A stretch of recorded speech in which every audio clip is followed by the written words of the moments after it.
Welcome everybody to the second presentation from Sally Tindall, and she's going to talk about From the Stars to the Sea. Now, Sally is a commercial airline pilot, and she'd been a student of mine, and she told me some of the fun stories she'd had in her sort of general aviation and lighter commercial airline activities, which made for some harrowing listening. But she took up diving to pursue her dream of becoming an astronaut, and she had no intention of loving diving. And listening to her sort of wax lyrical about her diving journey is fantastic. So her presentation, From the Stars to the Sea, the early astronauts almost died when they were attempting spacewalks for the first time. Now, why is that cool? Well, because it's astronauts who had experience in diving who had succeeded in spacewalking, and diving was then a compulsory part of the space program. So I'm now going to hand over to Sally, and while she's talking, I want you to think about some of the questions that you might have. When we finish this, we can jump into the I have a question. So Sally, over to you. Thank you, Gareth. And one of the questions that I often get asked the most, and I'm going to answer it now, is because quite often I give presentations and do podcasts, and then at the end, the only email or the only question I get is, where do I get my Saturn V mug from? And that's kind of a little bit deflating, owing to the fact that you put your heart and soul into a presentation. So the gift shop of the Smithsonian Institute. But yes, I met Gareth as a diver who wasn't going to love diving. I had to learn how to dive. Open water was the basic certification required for doing your neutral buoyancy training for astronaut training, and I wasn't going to love diving. Not only did I love it, but I'm from Melbourne, don't hold that against me. And when we entered lockdown number 1, myself and my dive crew joined Gareth's 10-week Human Factors in Diving conference, which with the time zones had it be 7 o'clock at night. And it was the only opportunity that I got to see my dive buddies, because when we were in lockdown, we weren't allowed to go more than 5 kilometres from our house, or 2.7 miles. And so with my Saturn V mug, which Gareth saw every 10 weeks for his course, what he didn't know was every time he said the word error, we all had to take a sip of our tea. And so something happened during that course, for whatever it evolved in, me telling various war stories about human factors and aviation, and he knew that I loved human factors. So whilst I am humble, very, very humble to be here as what I refer to as a baby diver, even though I'm now a technical diver, I still think of myself as a baby diver. I am a human factors specialist, and despite the fact that there is no hard substances in my cup of tea tonight, I very much appreciated what Gareth is bringing to the industry, because in aviation, medicine, rail and nuclear, we very much think we've paved the way in human factors. And so when I joined diving, I realized there is a huge maturity in the human factors that already exists in diving, that most people don't know, most divers don't know exists, and they're doing it anyway.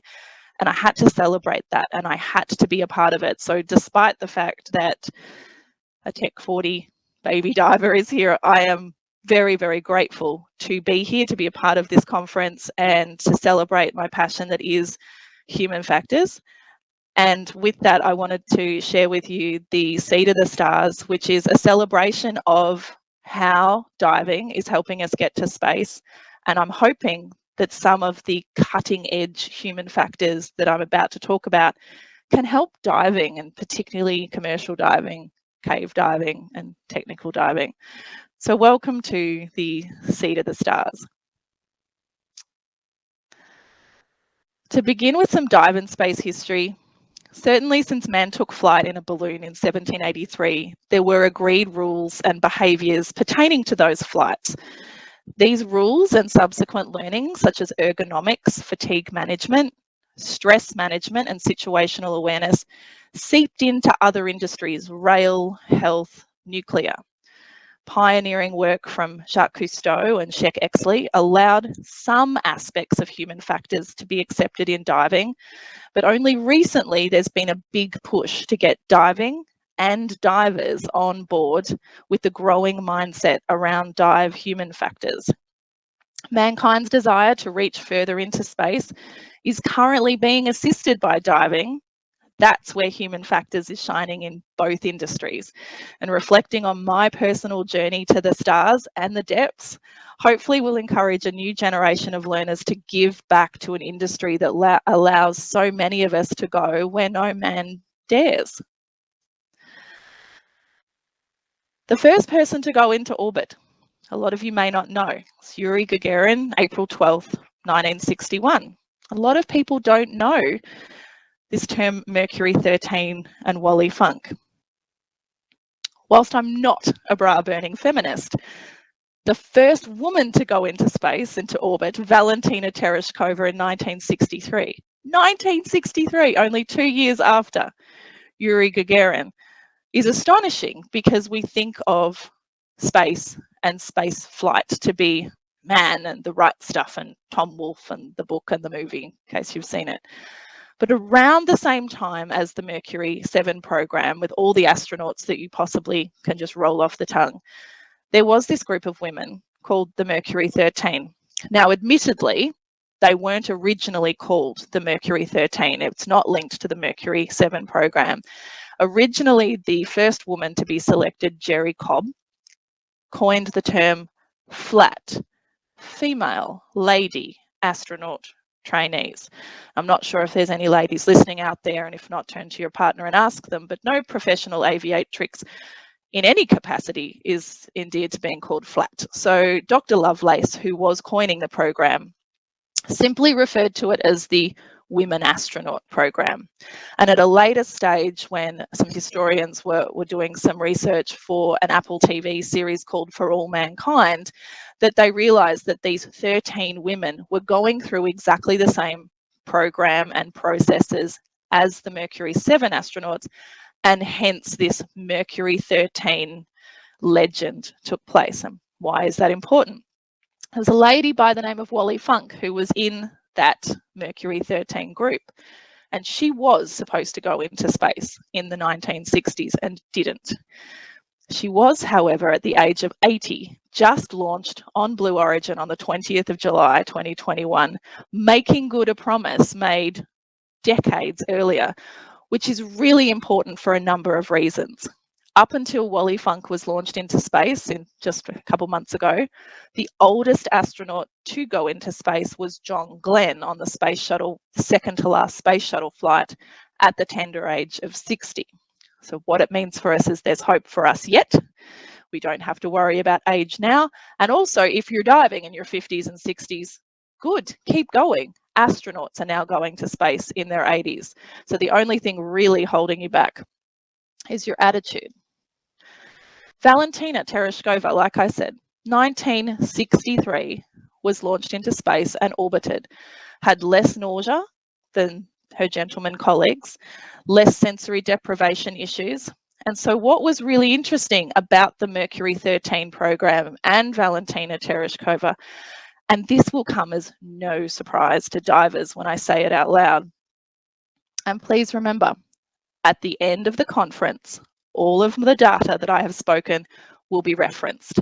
So nothing I'm about to say, however controversial, is as Sally says. It is backed up by data, and I will put up the references because this is very controversial. I am about to make a very controversial statement, hence my animation.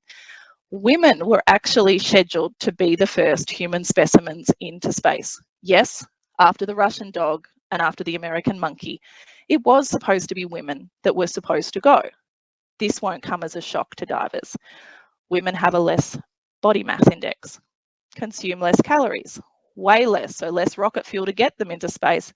And a lot of the time, for the technical dive instructors out there, women have a lower sac rate. They'll use less air to get the job done. The lungs are smaller.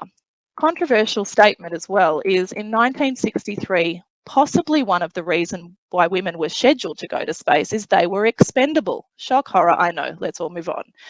The men were at war. At the time of the Mercury 7 program, the Mercury 7 astronauts didn't think that being pulled from the Korean War to be paraded around the world as heroes when they hadn't even done anything yet.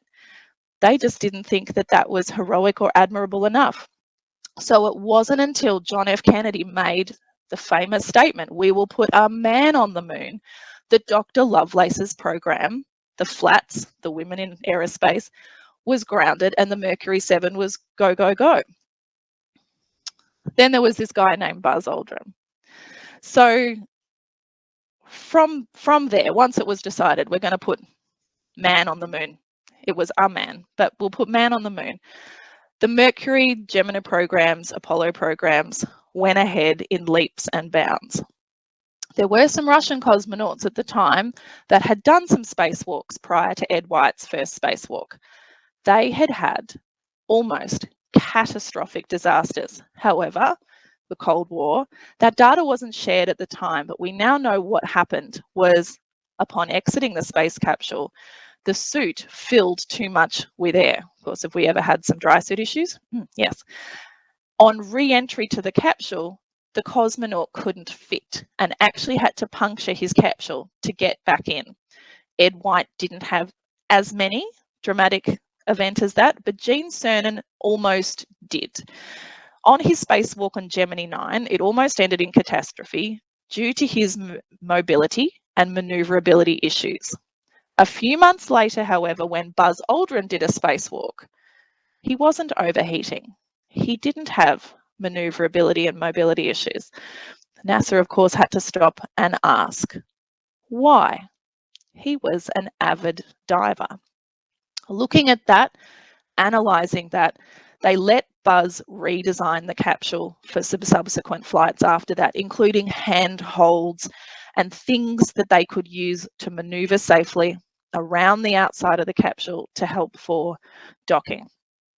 Unbeknownst to a lot of people, because he's famous for being the second guy, he's famous for a number of things because he's quite extroverted, Buzz went on to be an overwhelming influence in the Neutral Buoyancy Lab training program for NASA, some of which his training and protocols that were written are still being used at NASA today. I would have absolutely loved to have included excerpts in this presentation. It wasn't allowed to be released because they're a government institution. However, at the end, you'll see that there are some pictures very kindly provided to us by Vladimir Pletzer from Blue Abyss, who is a crew member of mine, hopefully. And he will be able to answer your questions moving forward if you and your dive team want to go and dive a buoyancy lab, which is possible for civilian divers. Some of the learnings that came from the early space flight and space history, it's very important to understand the links between space and diving. From the fire during Apollo 1, which subsequently taught us about the flammability of pure O2, which we abide by during O2 tank fills greater than 40%, the space industry has helped diving a lot, and divers have very much helped us get to space. The Apollo 1 fire, the Challenger disaster, and many other widely publicised disasters heavily influenced and expedited the introduction of human factors in the aerospace industry. It has perplexed a lot of dive technicians why there hasn't been reflective exponential growth in human factors within the dive industry. And perhaps it's because the early pioneers of the sport who had failures and errors didn't live to tell their tales. But nevertheless, we are hoping in 2021 and moving forward via the relentless work of Gareth Locke and other human factors that diving now accelerates in human factors.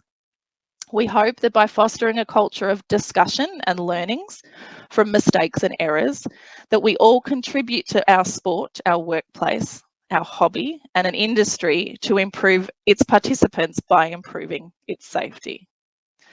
Human factors isn't a one-way street, however. It's not always what aviation can teach diving. It's not always what aerospace, what nuclear can teach diving. One of the fundamental psychological things that I learnt about diving really should be adopted by aviation and aerospace. And I am honoured that a number of my aviation and aerospace colleagues are dialing into this conference today because of some of the things that are about to be presented. Some of the divers listening to this are going to roll their eyes and say, oh no, you're talking about this. It's common to you because you're a diver and you have no idea how far advanced you are in human factors until you go and hang with some people in aviation and nuclear and medicine and they go, oh, we're not doing this. Anyone can call the dive at any point for any reason. This came as such a shock to me when I started diving because it was done. It wasn't something that was said and not done. It was done. It was done on shore dives. It was done on boat dives. I've seen it done recreationally, technically, people getting paid to dive, people on a course to dive. The concept that this industry has developed, anyone can call the dive for any reason at any time, and it's okay, was cosmic to me. And whilst commercial pilots and test pilots and military personnel will tell you that they self-assess before signing on for duty, this mindset that at any point you can decide to not undertake the mission or work is very, very enlightening concept. And yes, in some industries, the decision to abort the objectives will be problematic, but it's this psychological concept that's very mature and encouraging, particularly when it comes to assessing your mental health in the post-COVID world. And what I love about this is diving already had this mentality. And what we saw very recently at the Tokyo Olympics was clearly one of the world's best gymnasts called the tournament for any reason at any time. And for the divers amongst us, that was okay. For a lot of the general public, that was immense horror because we only remembered a few years earlier than that, Kerry Strug, I remember her vividly, a vaulter ran down the runway and did a vault with a broken ankle to win the gold medal for the team. Back then, we had the mindset that that was heroic, and today, that would be abuse. And that comes from the mindset that it's okay to call the dive at any point, at any time. Your health, your importance, your well-being is more important than a team gold medal. And so I really think that that is something that should be absolutely celebrated in diving and translated to other industries, is this mental health mindset. And it was one of the reasons that I fell in love with diving, and particularly human factors in diving, is this very mature response to mental health before we undertake the mission. The other thing that absolutely blew my mind about diving, and I certainly hope that the astronautics, the aviation personnel that are dialing into this conference reach out to TDI and other theory providers. I apologise if it's in your course content as well. I came across this concept in chapter 5 of the overhead environment course produced by TDI. Pilots, surgeons, nuclear technicians, we've heard this term, situational awareness. In fact, I would have thought up until doing my overhead environment course that I knew situational awareness pretty much better than the other person. I got a master's in it. And diving blew my mind. Came up with this concept of true awareness. True awareness, what's that? It's made up of self-awareness. Am I fit? Am I calm? Am I hydrated? Have I had enough rest? Have I done my deco obligation? Then it throws in this global awareness. Well, do I have a mental map? Where am I? Where do I want to be? And how many of us have been on a straight pier dive? Pier dive, it's a long piece of wood, you swim underneath it, and you've pointed to your colleague and gone, all right, let's turn around. And you've both swum off in different directions because you have lost what I now know to be true awareness, the combination of self-awareness, global awareness, and situational awareness. Now, I am going to be perfectly honest. These 3 dot points is as much as I can divulge in this presentation because I don't have permission from TDI to reproduce Chapter 5 of their Overhead Environment course. Their description of situational awareness is far more elaborate and in that book. And I wholeheartedly ask the aviators and the astronautics listening to this conference to reach out to TDI and read this chapter, but also to read Gareth Locke's book, Under Pressure, because he refers to situational awareness as this, and I apologise for quoting you, Gareth. Knowing what situational awareness is important because it shows how perceived data is processed by the senses and the brain to produce information and knowledge. However, knowing when you're more likely to lose it or that you've lost it is probably more important when it comes to safety and importance.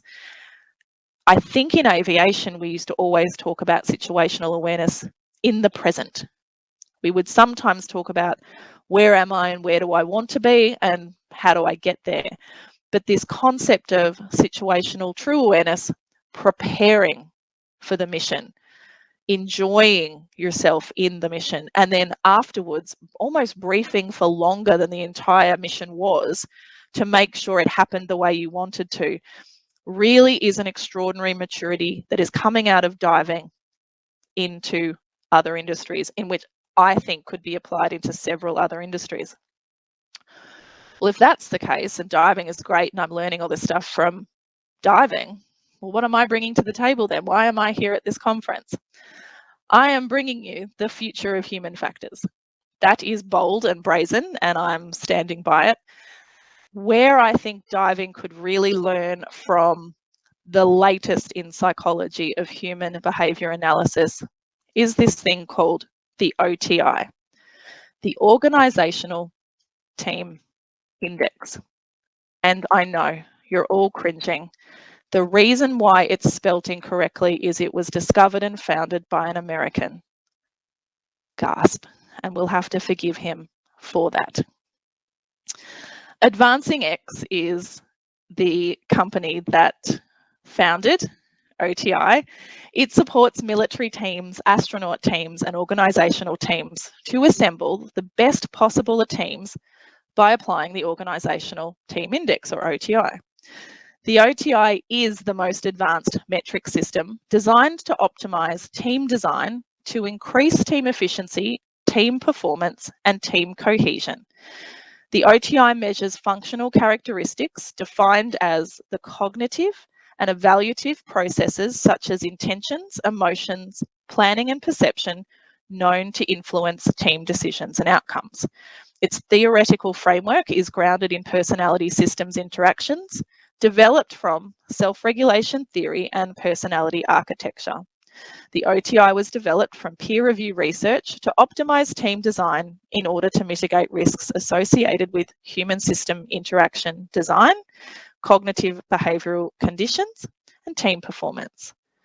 That is a lot of psychological mumbo jumbo. So what does it mean? So Dr. Eduardo Diaz, 2015, his PhD, he comes up with this concept, this algorithm of, I wonder if I can quantify human behavior, and instead of sporadic teams coming in and doing a task, a spontaneous task, I think I can assess these people and guarantee you that I can pick a team more successful than spontaneity or even some human resources teams. And he did. The next slide, I will show you how successful he is, but I pop it up and it's full of mathematics and then everyone leans forward to try and read it.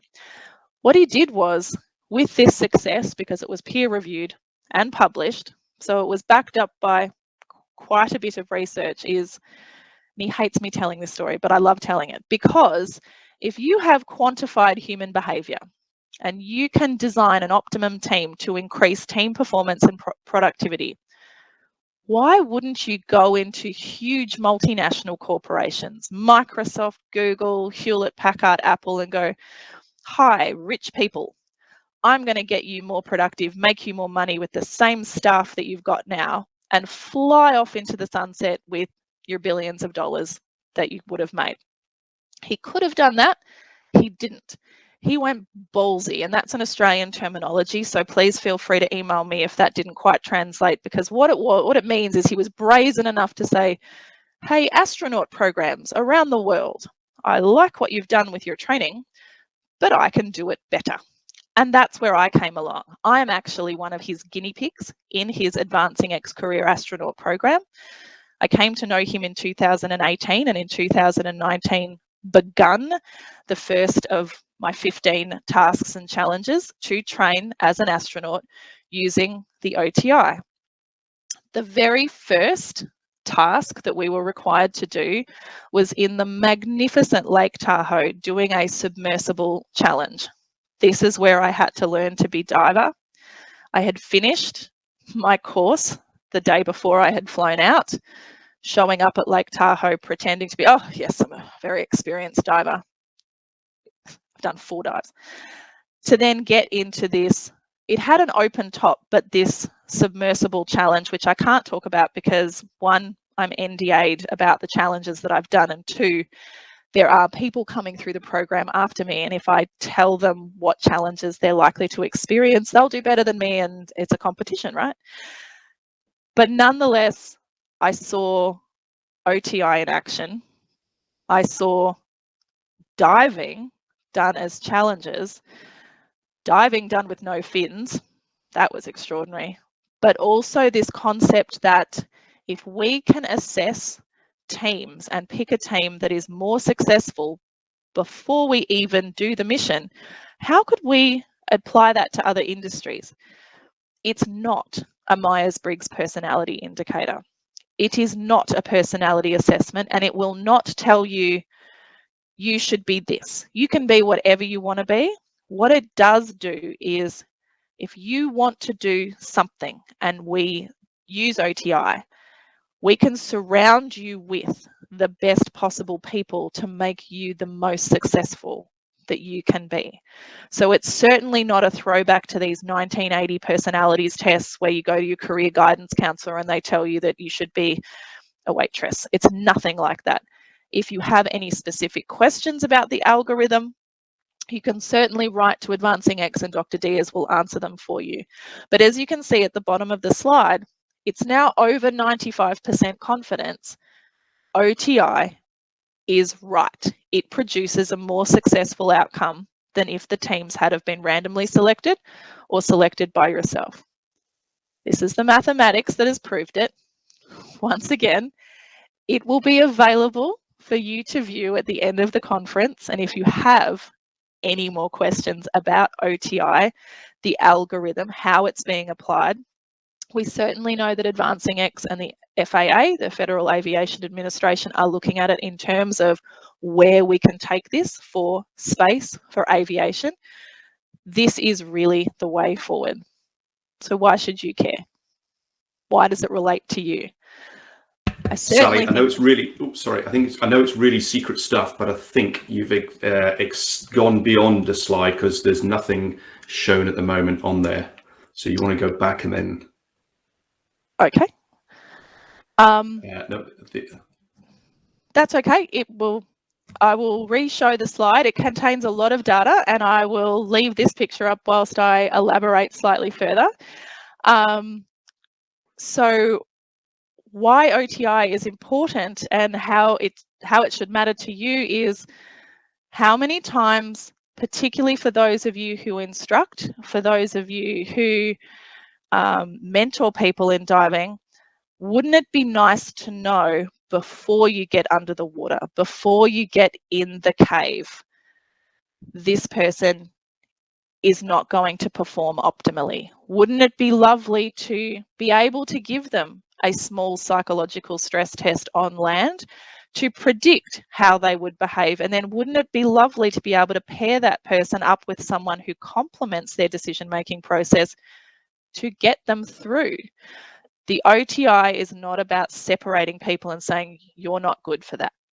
It is designed to help surround you with the right people to get you through. And so I have definitely heard, and I think they're actually dialed into this conference, of dive instructors that have stayed in the water for hours and hours getting teams to go over the buddy breathe exercise, the entanglement exercise. And I think one of the things that OTI can do for commercial diving, for any operation where you're constricted, when you're in confines, sat diving, the OTI can certainly help track and predict behaviours far better than any other method that we've got to this date. Moving forward with that, I said to you that Vladimir Pletzer and Blue Abyss had provided some amazing images for us. This is their neutral buoyancy laboratory. I believe you can make inquiries through their website that your technical dive team or dive teams, for those of us in Australia, once you're out of lockdown, can go and dive. There is a neutral buoyancy lab in Huntsville, Alabama, that is available that you can go and dive. And I believe that Deep Dive Dubai, the world's deepest pool that has just opened up, is considering putting a submersible mock-up of some sort in it, so you can have a go at what this astronaut training is. You will notice from the picture that there are regular divers there in the picture with their fins on, but the astronaut certainly is not. They're heavily weighted and not wearing fins. In this picture that was provided courteously to us from NASA, this is the Nemo 21 Aquanauts. They are from the Artemis New Generation training program, and you can see, if you look a bit closely, they are diving in no fins. This is a coral restoration project that they're doing to restore coral, but that's not really the point. The point is their behaviour is being observed, working in teams underwater to see how they manoeuvre and to practice neutral buoyancy training. It's very different to conventional diving that we might know of. You are weighted very differently, and certainly the challenge that I took part in Lake Tahoe in 2019, we were weighted to simulate lunar gravity. And so you could walk along the floor bed of Lake Tahoe, which again, touching the bottom. Ooh, we're not allowed to do that in diving. To practice a set series of tasks. And certainly one of my friends, who I'll shout out to, Lucy Poulet, who I was paired up with, she decided that during her neutral buoyancy dive training to become a Romanian gymnast, and started to do flips and tumbles, and was asked later, why did you do that? And she said, because I can. What it certainly is moving forwards is I'm completely overwhelmed with, well, I was shocked at first, but how right the OTI is. Certainly, it has now been put to the test numerous times. Dr. Diaz doesn't like it when I single him out. He is now one member of a very, very large team, including Stephen Gantz from Grainstar Labs and Rich Miranda, who is our chief diver for the program, and many others, because it is proving time and time again to improve team performance in military teams, organisational teams, and now astronaut teams, where moving forward we are likely to hear the name Advancing X quite a bit. The other patch on the picture there for Inspiration 4 that just got back last week, whilst tremendously inspirational, Advancing X is not for space tourism. Advancing X recognises very much that there are still careers to be had in space. That isn't just joyriding to space to say you got there. What is most likely to happen moving forward is we need to go to the lunar surface. We need to go with geologists, botanists to see if we can grow plants in space to eat, space archaeologists, psychologists, to make sure that long duration missions are not going to have some people go nuts and need to be sedated or restrained, which we do prepare for. We certainly need to go into space with people who are interested in doing mining and mining operations. the next few years of getting to the lunar surface is going to be to look at a substance called regolith to see if it can be mined to produce the fossil fuels to make the fuel so we can go on to Mars and beyond. So certainly long gone are the days. Unfortunately, I'm not going to say I wasted a lot of time and money, but I certainly spent my whole life doing everything I needed to do to make the early 1960s NASA selection criteria, which was pilot, test pilot, science degree, 10 years experience using that science degree.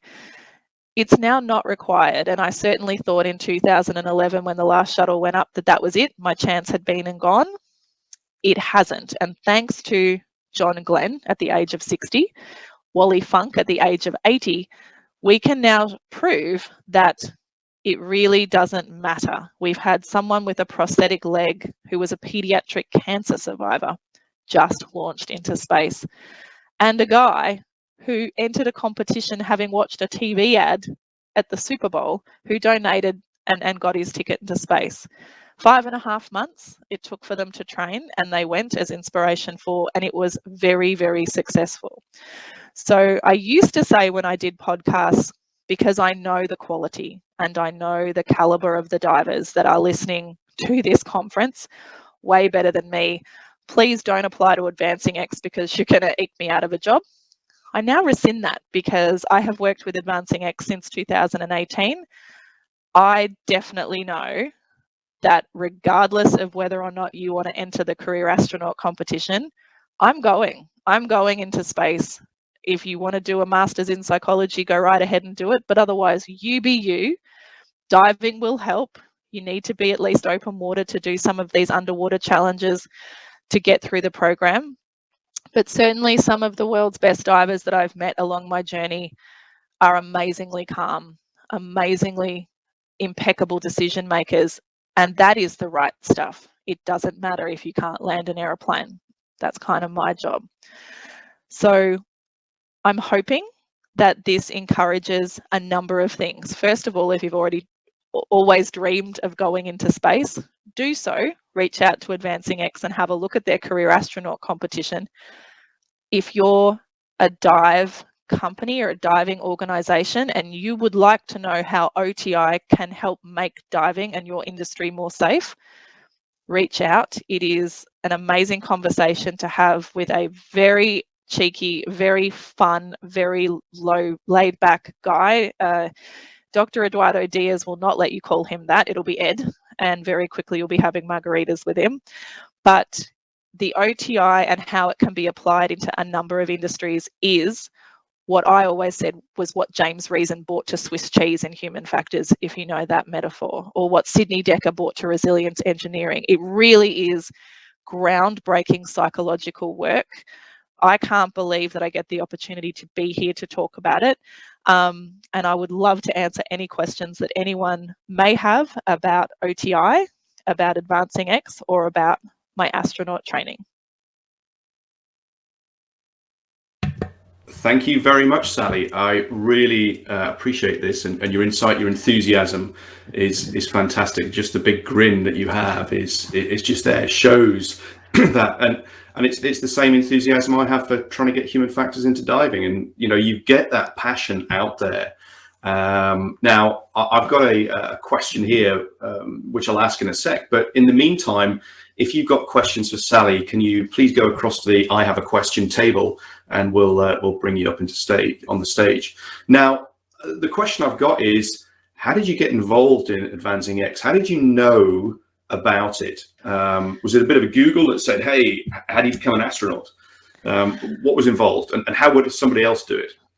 So it was really interesting because it was just an ad that popped up in LinkedIn, and Ed knows that I say this and he gets mortified because at the time there were other billionaire competitions where you put in your resume and it looked all very legitimate, but then submit $2,000 and then it was a bankrupted company and it wasn't very legitimate. But certainly very early on, I was hearing news that friends of mine who were human factors specialists over in Dubai and around the world were getting contacted by this company and being asked to either be a liaison officer or a subject matter expert. And so when the ad popped up on LinkedIn, do you want to be an astronaut? I was like, oh yeah, it's another one of those scam things.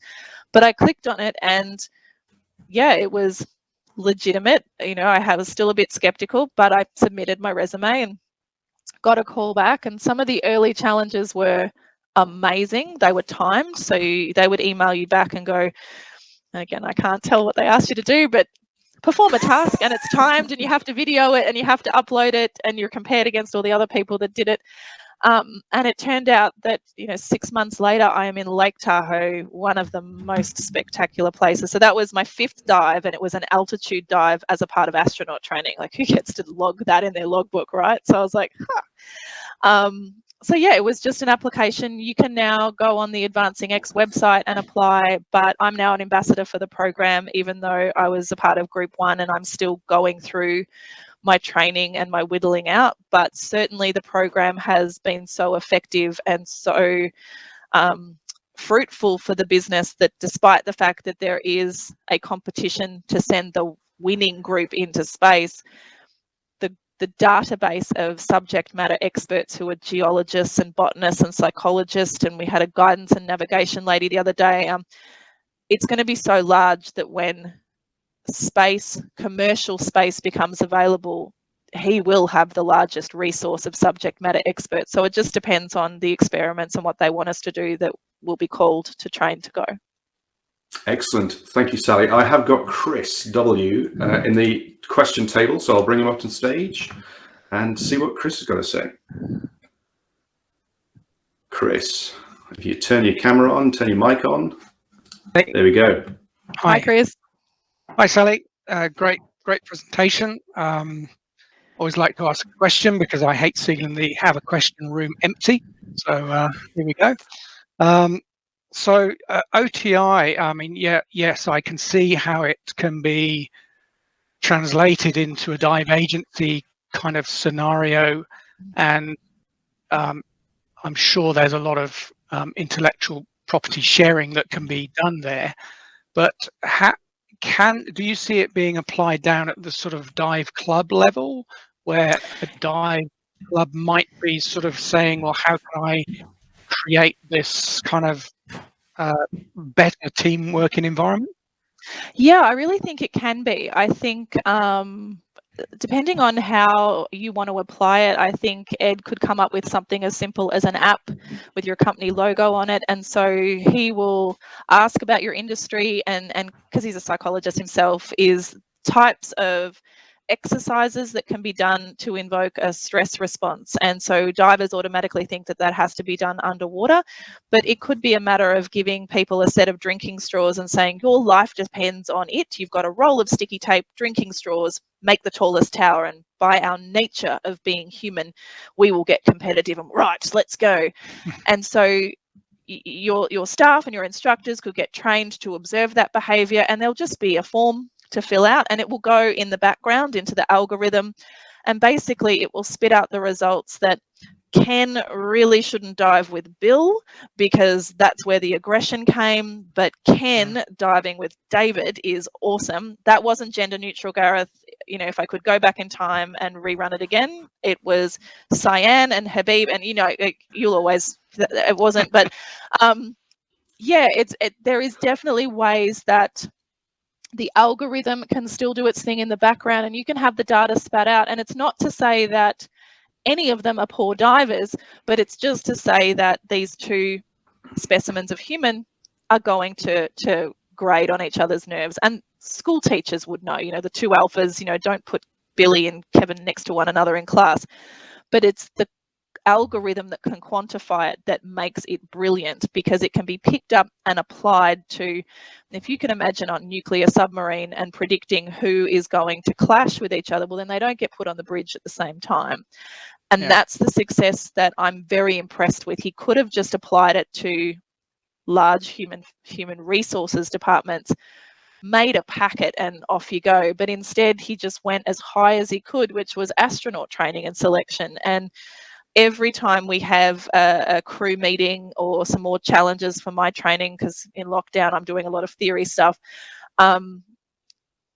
he'll just announce another collaboration with a university, another collaboration with a huge corporation. You're like, this is sniffing out to be something pretty big deal. So I don't know where it's going to end for me, but I certainly know, having dealt with this group of professionals for 3 or 4 years now, that I have no doubt that they're sticking me on a rocket and shooting me off the planet. Absolutely.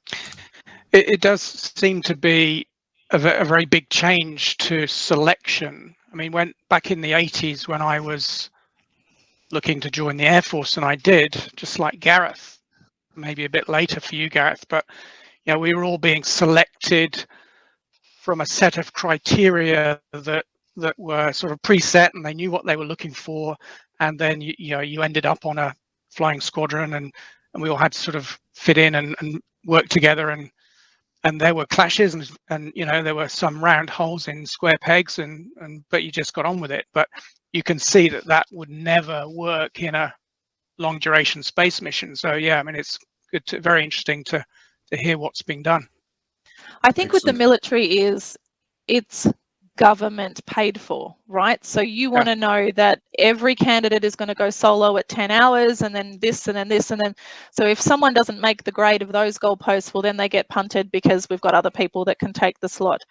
OTI is very much you do you. And if you need 2 more hours to practice the buddy breathe exercise, do it. I mean, and then enjoy doing it, because if we enjoy our learning, we'll come back for more, right? So obviously, if we're then applying that to the military, that would have a monetary constraint. But wouldn't it be great if we could put them in the simulator and give them those 2 extra hours to then guarantee that if we put them in the jet, they're going to press the fire button when it's the right time to press it? And having seen it utilized in that many scenarios now, and as the slide says, with 95% confidence, this OTI comes through with the goods, and I haven't got the latest numbers off Ed, but I think it's higher than 95, then the possibility is endless as to where do you apply this? You could apply it to any industry, but I see it very much being successful in diving, because I would like to be a cave diver.